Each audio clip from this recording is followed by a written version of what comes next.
Na aula passada,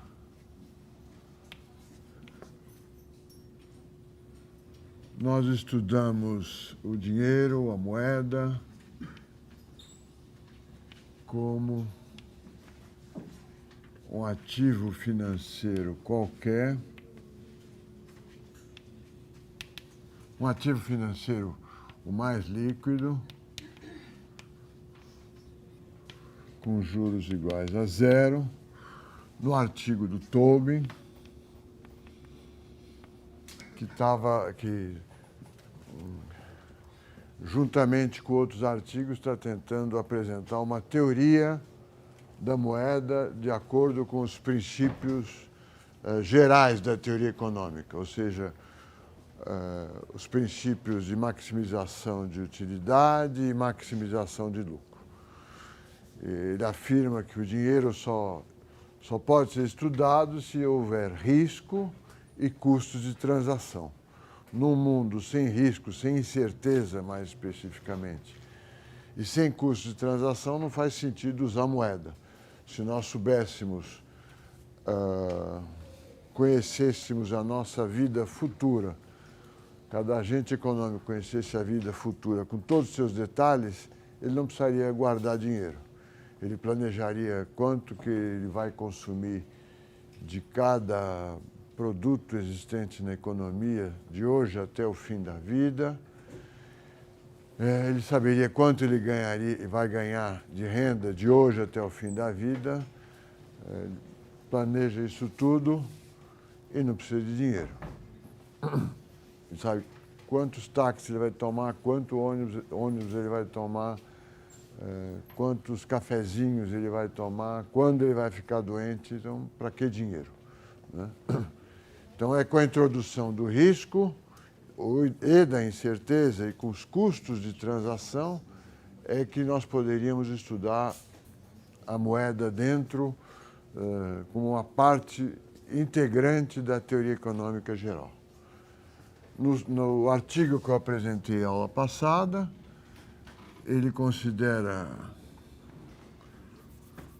os vários títulos financeiros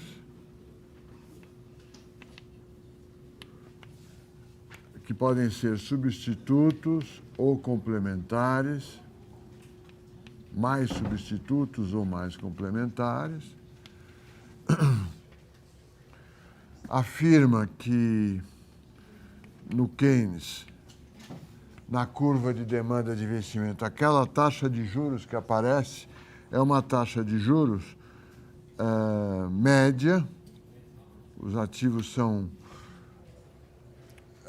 têm uma taxa de retorno proporcional entre eles. É a taxa de retorno média do capital que se compara com a da moeda.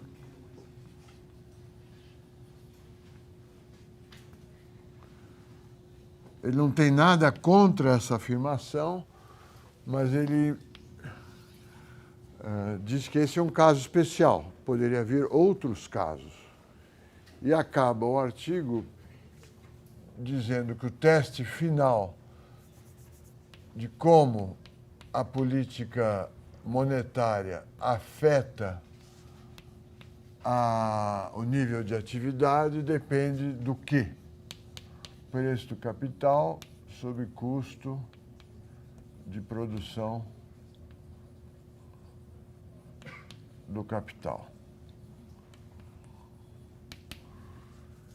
Ele poderia escrever assim, olha, delta Y, delta Q, delta Q, delta M é que dá a resposta de como a política monetária afeta o nível de atividade. Se a política monetária aumentar o preço do capital, se isso aqui for maior que zero, a política monetária expande. Uma política monetária expansionista tem um efeito expansionista sobre o nível de atividade. E eu mostrei uma parte complicada, mas muito importante, que é a comparação de dois modelos alternativos para a demanda de moeda, que ela é substituta ou complementar ao bens de capital. mostramos que o superávit primário do governo é sempre contracionista sobre o nível de atividade, quer dizer, se o governo gastar menos do que ele arrecada, ele diminui a demanda agregada e tende a diminuir o nível de produção corrente. Todos os modelos dão este resultado. Mas quando se compara o efeito sobre o balanço da economia, dependendo do modelo, o efeito pode ser contracionista ou expansionista, que é a coisa que gerou, e era para gerar, uma porção de dúvidas ou de questões sobre vocês, porque é uma questão diferente, um resultado diferente do resultado que nós estamos treinados a conhecer pelo modelo SLM, pelo argumento do crowding out e assim por diante. Eu discuti também que, no caso da economia brasileira, uma parte da dívida pública é muito líquida e sem risco e, portanto, parece com dinheiro. Um superávit primário que retirasse essa parte da dívida pública que é líquida teria um efeito contracionista, diferentemente do que o modelo SLM ou a ideia, o mecanismo de crowding out poderiam sugerir. Tá certo? É um artigo complicado e por isso que vocês têm que ler para entendê-lo. E como eu disse também no começo da aula passada, aprender, quando você realmente aprende, você sofre bastante, porque tem que abandonar uma forma de pensamento para substituí-la por outra, certo? Na aula de hoje,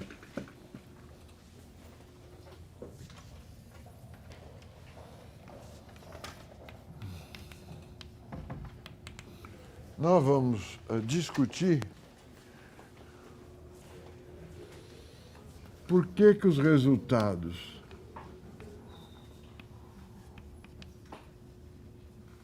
clássicos e não clássicos são diferentes. Afinal de contas, quem tem razão? Os monetaristas e os clássicos que defendem a teoria quantitativa da moeda, que o crescimento do nível geral de preços é igual ao crescimento da oferta de meios de pagamento, ou a proposta neoclássica ou keynesiana, que ΔM, ΔY, ΔM é maior que zero. Qual é a raiz desses resultados tão diferentes? Qual a essência da diferença que gera esses dois resultados? Lembrem que nós estamos passando pela discussão entre sucessores do Keynes ou economistas que aceitaram a proposta keynesiana e os economistas que não aceitaram e que queriam revitalizar o modelo clássico. Nós estamos passando na discussão entre neoclássicos, que incorporam o modelo keynesiano na teoria clássica, e os monetaristas. Estamos entre 1945 e 1970, mais ou menos. A discussão é acalorada, há golpes baixos, particularmente do lado da Universidade de Chicago, com argumentos simplistas, e o debate não é final. Até hoje se discutem os mesmos temas, talvez de uma forma diferente. Os monetaristas, como sucessores dos clássicos, argumentando que a intervenção do governo, tanto na política monetária quanto na política fiscal, ou cria mais variabilidade para a economia, ou seja, ou atrapalha, ou é inócua, ou seja, não produz resultados. Os descendentes do Keynes, dizendo que a política monetária afeta a economia e deve afetar, e o governo deve estar preocupado com a manutenção do nível de emprego, usando a política monetária e usando a política fiscal, porque a economia capitalista não leva ao pleno emprego naturalmente. É um debate que está nos editoriais de jornais hoje e que se reflete nessa discussão aqui também. E na aula de hoje nós vamos ver o que é a essência dessa diferença. Para estudar essa diferença, vamos lembrar das funções da moeda. A moeda cumpre 3 funções. Primeiro, ela é instrumento de troca.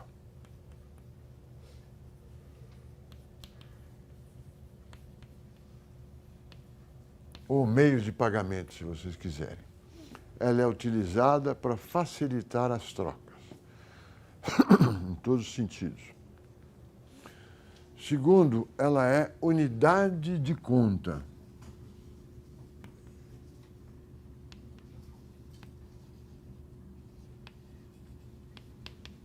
Enquanto unidade de compra, ela exerce o seu valor dizendo, a sua função,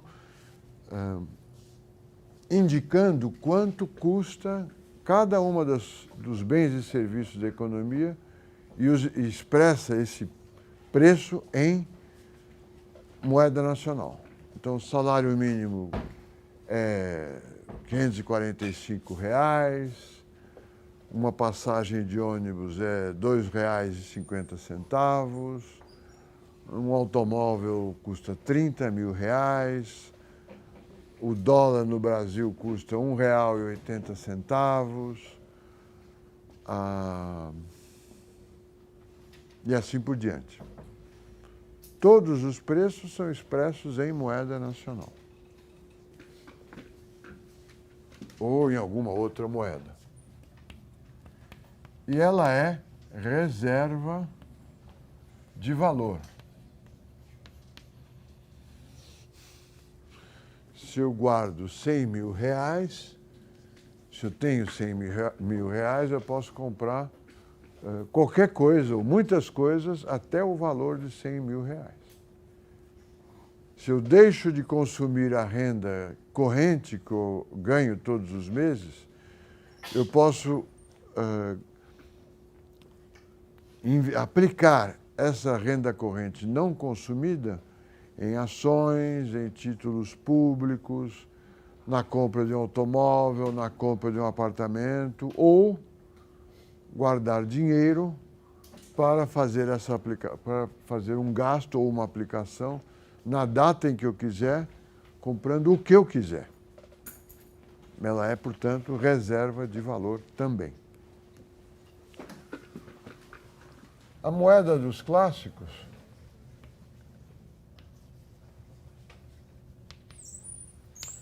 pensando, após ver suas teorias, ela só tem um papel. Ela é instrumento de troca. Ela não é reserva de valor, porque no mundo clássico, na teoria clássica, o risco e a incerteza não cumprem nenhum papel. Não estão presentes nas hipóteses dos clássicos. Portanto, não faz sentido, para a teoria clássica, imaginar que alguém guarde dinheiro para especular, por exemplo.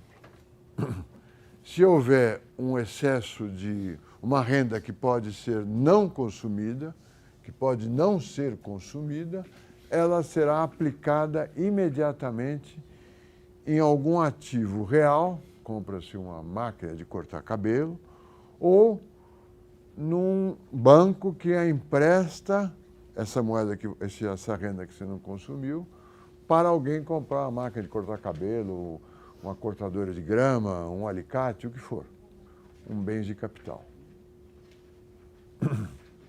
Portanto, para os clássicos, a moeda não cumpre esse papel de reserva de valor. Se cumprir, é por um período muito curto de tempo e não é relevante. Ela só é instrumento de troca. Por isso que eu disse em aulas passadas que a moeda, para os clássicos, parece um passe escolar, um vale-refeição, um ticket de restaurante, um bilhete de cinema que você compra pela internet para ir ao cinema. É só um instrumento de troca. Como os salários são flexíveis e todos os preços são flexíveis, como ninguém na teoria clássica se engana com o valor nominal, um agente econômico clássico, produtor ou consumidor, ele não compra um celular dependendo se o celular custa 2.000 ou 1.000 reais. Ele não se engana com isso. Ele compara o preço do celular imediatamente com o preço de todas as outras coisas.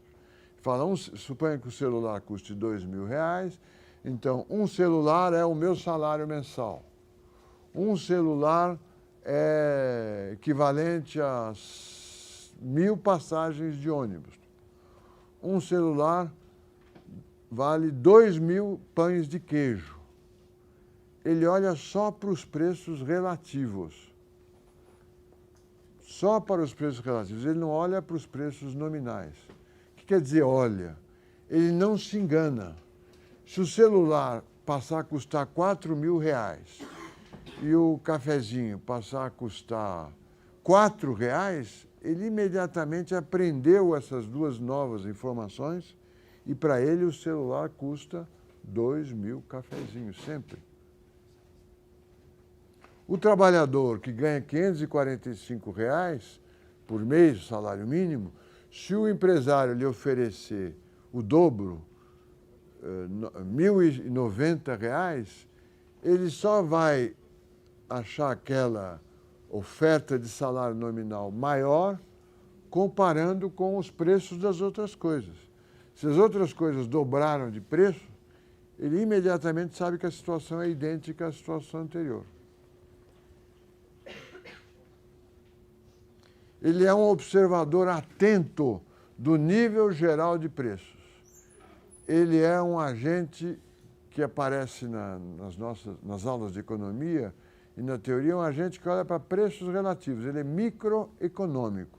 Ele não olha para macroeconomia. O resultado dessas hipóteses é que, na teoria clássica, não existe dinheiro. Existe apenas uma identidade, moeda vezes V é igual a PY, que é uma identidade, portanto, é uma igualdade sempre verdadeira, o produto nominal é igual à quantidade de meios de pagamento vezes a velocidade.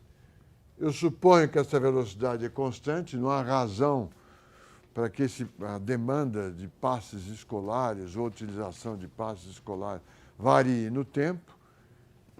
Passo para uma teoria, M é igual a V, MV é igual a PY e, consequentemente, delta P sobre P é igual a delta M sobre M. Essa é a moeda dos clássicos.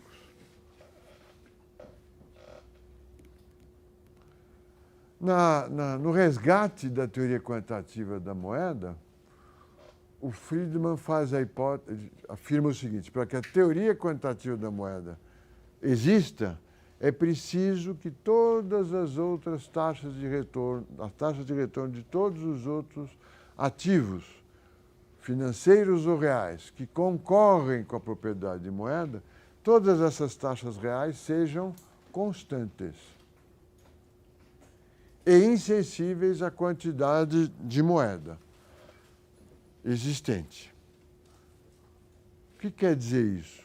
Quer dizer que, ampliando ou diminuindo a quantidade de moeda, não há mudanças de preços relativos. Ninguém se engana. Ninguém é iludido, nem temporariamente, pelas variações de preços nominais. Se isso for verdade, é verdade também que as taxas de retorno não mudam. E é verdade a teoria quantitativa da moeda. Entende? O governo dobra num acesso de... na crise de 2008, o governo recompra, o governo americano, o Banco Central americano, recompra imensas quantidades de títulos da dívida pública. Isso tem, para os clássicos, não tem efeito algum sobre a taxa de retorno. Portanto, valeria a teoria quantitativa da moeda. Estou discutindo o passado? Estou dando uma aula de história do pensamento econômico? Não.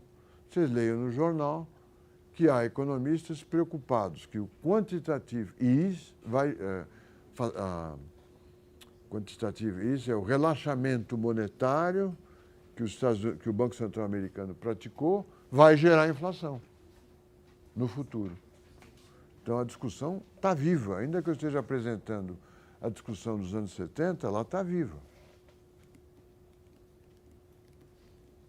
Ela se modificou, ela é mais sofisticada, os argumentos são mais complexos, mas é a mesma discussão.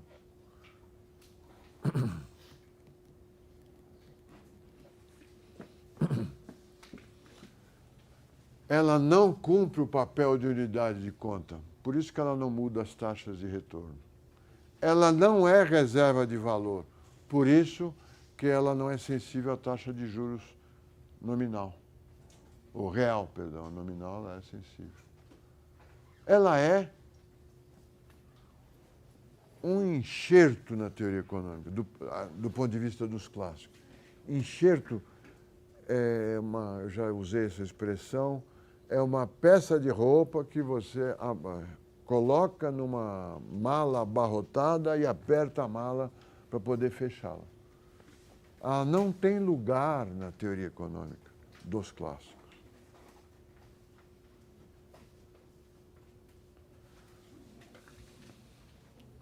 A moeda dos keynesianos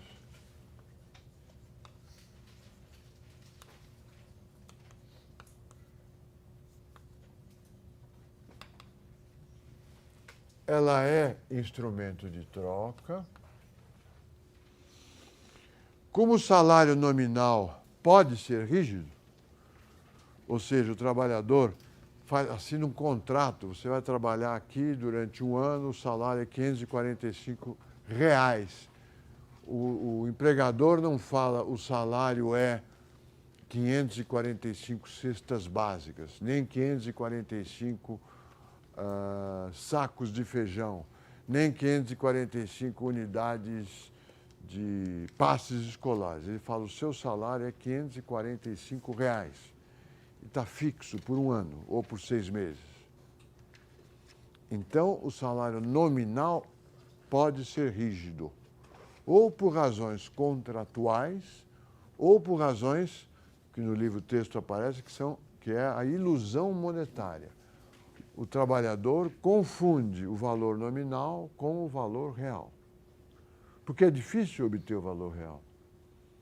O valor real você precisa esperar a FIPE coletar dezenas de milhares de preços todos os meses e calcular todas as semanas um índice de preço provisório até que no mês seguinte, no começo do mês seguinte, ele calcule o índice de preço final. E aí comparar o seu salário com a variação do índice geral de preços. Fazem isso a Fundação FIPE, o IBGE e a Fundação Getúlio Vargas. Demora para aprender. Mas se o trabalhador e os proprietários de imóveis e os compradores de títulos fazem transações com um preço pré-fixado em moeda nacional, e se a quantidade de moeda nacional afeta todos os preços, ou muitos preços, sem afetar os preços contratados, pactuados, a moeda muda o valor dos preços relativos. Ela é, de fato, unidade de conta. E, por isso, ela afeta também as taxas de retorno dos outros ativos. E, consequentemente, ela tem um efeito sobre o nível de atividade da economia. Ela é unidade de conta. E ela é reserva de valor. Num mundo com incerteza, com risco, e um mundo econômico capitalista que está em constante mutação, ela é o porto seguro da sua poupança. Na incerteza, ganhou na Mega Sena 50 milhões de reais.